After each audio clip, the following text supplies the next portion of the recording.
Je n'ai jamais vu un homme aussi puissant. Il dépose une pastèque sur le sable et la presse pour qu'elle prenne forme. Quand le produit fini est prêt, tout le monde en fait l'éloge. Puis, il a versé la pâte de ciment. Il la verse dans les fosses de forme ovale, jusqu'à ce que toutes les fosses soient remplies. Quand c'est plein, et attend qu'ils durcissent. Quand c'est durci, les retirer un par un. Puis il est allé au coin de la cour. Il est allé au coin de l'arrière-cour. Et il a tracé un arc de cercle sur le coin du mur. Puis il a suivi l'arc. Puis il a placé les briques. Regardez les détails. Pour ceux d'entre vous qui lisent ceci, devinez ce que l'homme est en train de fabriquer. Si vous devinez, vous pouvez l'écrire dans la section des commentaires. Voyez si vous avez deviné juste. Après une longue période de manipulation, puis on a construit un mur de briques avec un centre haut et deux côtés bas. Puis une couche de mortier de ciment a été posée dessus, pour maintenir le mur de briques en place. Puis une couche de sac de serpent a été posée dessus. Lorsque tout est terminé, on pose ensuite une rangée de briques rouges sur le dessus. Puis une couche de mortier de ciment. Tu dois placer des barres d'acier pliées à l'intérieur du mortier. Ensuite, tu construis une autre rangée de briques rouges. Il faut ensuite créer une forme sur les briques. Les briques sont ensuite posées horizontalement, pour augmenter la surface. Vous pouvez ensuite utiliser le mortier, pour créer deux moulures en relief sur les briques. Le lendemain, enlevez toutes les briques du centre. De cette façon, le mur de briques supérieur sera en surplomb. Vous pouvez ensuite poser les blocs de ciment de forme ovale.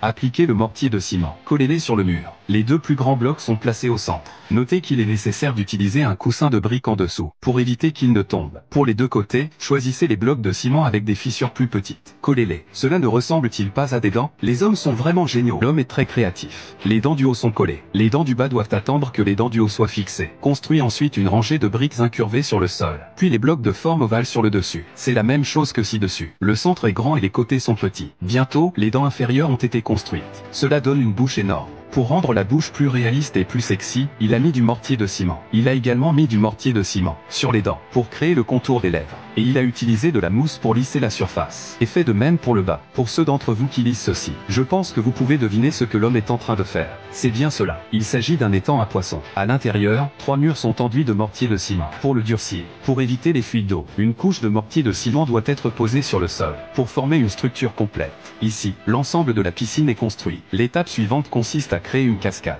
L'homme découpe de vieux vêtements. Il les attache à un seau en plastique. Il utilise ensuite une perceuse pour faire un trou au milieu des vêtements. Ensuite, puis utilise un pistolet à peinture pour agrandir chaque trou, pour que chaque trou du seau en plastique. Dans chaque trou du seau en plastique. Ensuite, vous trempez les vieux vêtements dans le mortier de ciment, avec une couche de mortier de ciment. Ensuite, enroulez à nouveau les vieux vêtements autour de l'extérieur du seau. En même temps, appliquez du mortier de ciment sur la surface du seau en plastique. Au-dessus d'un autre seau en plastique, placez un filet en éventail, et posez dessus une serviette de bain imbibée de mortier de ciment, pour créer la forme. Après durcissement, placez-la sur le coin supérieur de la piscine, et mettez du mortier de ciment dessus. Mettre un autre seau en plastique de ciment par-dessus. Enfin, il a pulvérisé de la peinture colorée. L'essentiel, c'est qu'il a peint ses lèvres en rose. C'est très sexy. Il a également planté de la verdure dans la piscine. Et voilà un très beau bassin à poissons. N'est-ce pas très personnalisé? C'est tellement créatif. J'admire vraiment l'habileté et la créativité de cet homme. Alors, sur 10, quelle note lui donneriez-vous? Suivez-moi. D'autres vidéos seront publiées dans le prochain numéro.